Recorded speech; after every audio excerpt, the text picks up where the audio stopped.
One of the challenges when ordering a new manufactured home is having enough storage or cabinet space. A kitchen island is a great way to get more storage or cabinet space. Right here we've added a lot of extra drawers. If you wanted, you could add 2 or 3 cabinet doors. So you do have options there. And check out the end of this kitchen island. We added more cabinet space, shelving. One option a lot of our customers like to do is put a wine rack on the end. So you do have options. If you love your wine, you can definitely order your wine racks.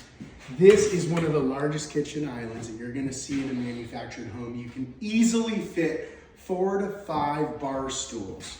So if you wanna learn more about manufactured housing options, or you're looking to save money, make sure you follow us and leave a comment in the description. We'll send you more information.